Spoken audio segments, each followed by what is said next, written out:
नया दिन, नई शुरुआत। मैं जितेंद्र जोशी एक बार फिर से आपके सामने ऑनलाइन क्लासेस में उपस्थित हूं और आज हम करने वाले हैं सारणी के अंक। अब बात करते हैं हम सारणी की।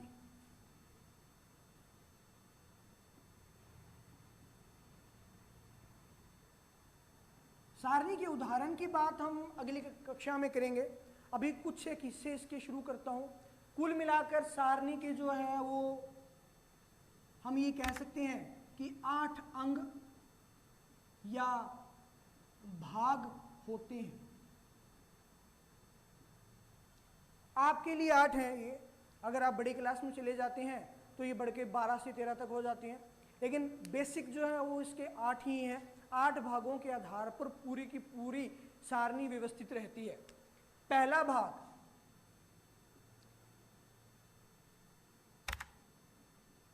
ये है सारणी का क्रमांक या संख्या। हमारी पुस्तक में बहुत सी सारणियां होती हैं और प्रत्येक सारणी को एक अलग अंक के द्वारा प्रदर्शित किया जाता है। जिस अंक या संख्या के द्वारा सारणी को अलग से प्रस्तुत किया जाता है वो सारणी का क्रमांक या संख्या कहलाती है। आप इसका अर्थ लिख सकते हैं कि प्रत्येक सारणी को एक अलग संख्या या क्रमांक में प्रस्तुत किया जा सकता है या किया जाता है, वही सारणी का क्रमांक या संख्या कहलाती है।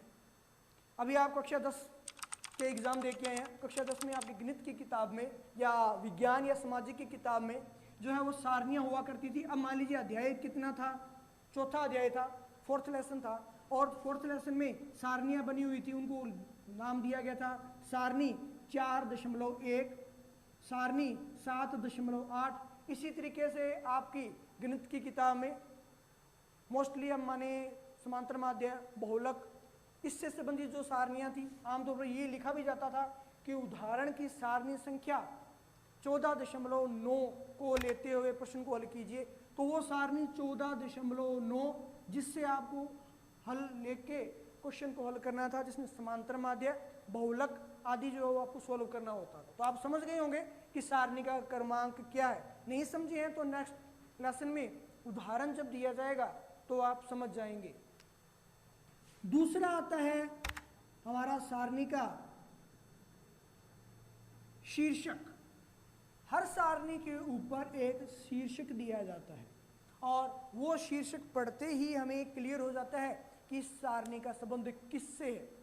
जैसे कि मानव विज्ञान तंत्र या बहुलक से संबंधित सारणी या समांतर माध्य संबंधित सारणी या एक गांव के साक्षर लोगों की सारणी, वो उसका शीर्षक होता है।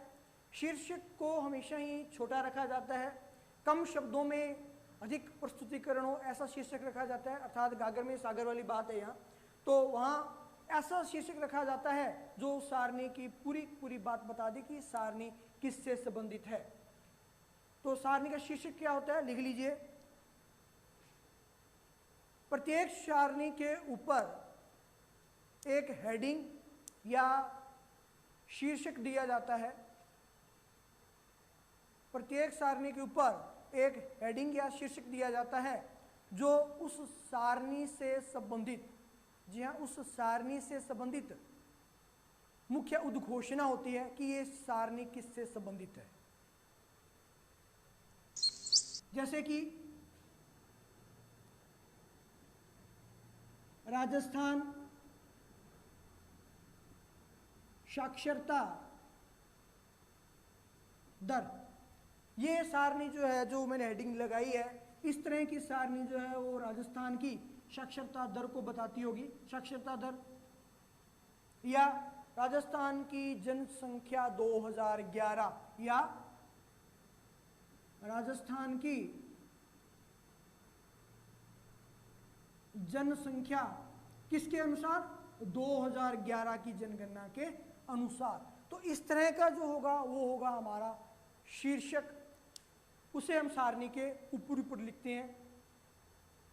तीसरा आता है उप उपशीर्षक, सारणी का उपशीर्षक।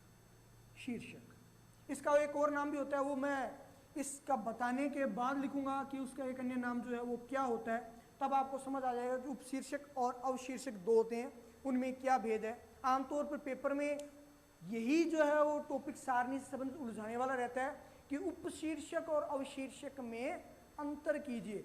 अब आप कंफ्यूज होते हैं तो अवशीर्षक को लिखे आते हैं उपशीर्षक और उपशीर्षक को लिख देते हैं अवशीर्षक, और इस तरह से आप क्वेश्चन गलत कर बैठते हैं।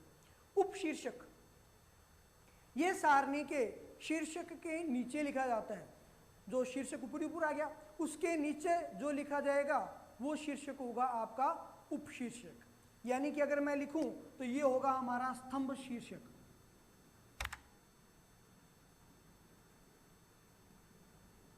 अब सर कंफ्यूजन है कि स्तंभ शीर्षक का मतलब, तो कुतुब मीनार का क्या है, स्तंभ है, तो कुतुब मीनार का स्तंभ जो है वो कैसे बनेगा, इस तरह से बनेगा। तो स्तंभ शीर्षक यानी कि जो आप यहां लिखोगे वो क्या हो जाएगा, स्तंभ शीर्षक हो जाएगा। और इस तरह के शीर्षक सारणी में उपशीर्षकों को प्रस्तुत करते हैं। उदाहरण देता हूं, अभी जो हमने पीछे सारणियां की है उसमें हमने क्या लिखा था, ग्रामीण और शहरी, वो क्या था, उपशीर्षक था। उसमें था साक्षर निरक्षर, साक्षर और निरक्षर, वो भी उपशीर्षक ही कहलाते हैं, वो उप के उपशीर्षक कहलाते हैं। तो उस तरह के जो शीर्षक प्रस्तुत किए जाते हैं वो कहलाते हैं उपशीर्षक या स्तंभ शीर्षक। लिख लीजिए क्या है उपशीर्षक या स्तंभ शीर्षक। सारणी में स्तंभ से संबंधित जो शीर्षक दिए जाते हैं, स्तंभ से संबंधित जो शीर्षक दिए जाते हैं वे शीर्षक उपशीर्षक या स्तंभ शीर्षक कहलाते हैं। ठीक है, अभी जो उसके 5 भाग हमारे बाकी हैं वो नेक्स्ट क्लास में करेंगे और उसके बाद जो है उसका उदाहरण भी देंगे। आपका दिन शुभ रहे। हमारे चैनल की ऑनलाइन क्लासेस आपको कैसी लग रही है कमेंट सेक्शन में जाके बताएं। वीडियो को लाइक शेयर जरूर करें और हाँ, चैनल को सब्सक्राइब करना ना भूलें, साथ ही बेल आइकॉन को भी प्रेस करें। Thanks for watching.